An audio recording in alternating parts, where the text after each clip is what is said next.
चिरायता, जिसे हम काल मेघ के नाम से भी जानते हैं, एक महत्वपूर्ण औषधीय फसल है जो अपने कड़वे स्वाद और चिकित्सीय गुणों के कारण जानी जाती है। इसे भारतीय आयुर्वेद में खासकर ज्वर, पाचन और लीवर संबंधी समस्याओं के उपचार में इस्तेमाल किया जाता है। इसका औषधीय महत्व किसानों को एक नई आर्थिक संभावनाओं की ओर अग्रसर करता है। चिरायता की खेती के लिए भुरभुरी बलुई दोमट सबसे उपयुक्त होती है, जिसमें अच्छी जल निकास वाली होनी चाहिए। मिट्टी में रेत की उचित मात्रा होने से पौधों की जड़ों को आवश्यक पोषक तत्व मिलते हैं और नमी का संतुलित प्रबंधन हो पाता है।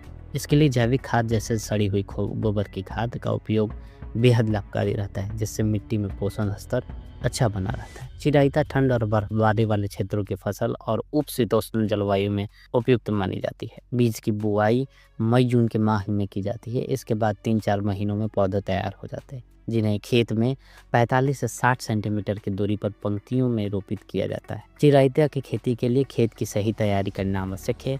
पहले खेत की अच्छी तरह सफाई, फिर मिट्टी पलटने वाले हल से जुताई और इसके बाद पानी से नम किया जाता है।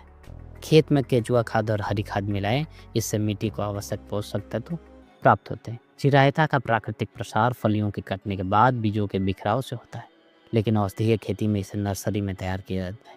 चिरायता के बीज छोटे होते हैं और लगभग 5-6 महीने की सुसुप्तावस्था में रहते हैं। तैयार पौधों को जून के दूसरे पखवाड़े से लेकर जुलाई तक खेत में रोपित किया जा सकता है। सामान्यतः पौधों की रोपाई 30 से 45 सेंटीमीटर की दूरी पर की जाती है। औषधीय पौधों की खेती में रासायनिक उर्वरकों और कीटनाशकों का उपयोग नहीं किया जाता। रासायनिक उर्वरकों की जगह जैविक खाद जैसे फार्म यार्ड खाद, वर्मी कंपोस्ट, हरी खाद का उपयोग करें। बीमारियों से बचाव के लिए नीमास्त्र, धतूरा, गौमूत्र आदि से जैव कीटनाशक तैयार करके उपयोग करें। चिरायता की फसल में सिंचाई करते समय जल भराव से बचना अत्यंत आवश्यक है। बारिश के मौसम में खेत के चारों ओर जल निकास की व्यवस्था करना लाभदायक रहता है।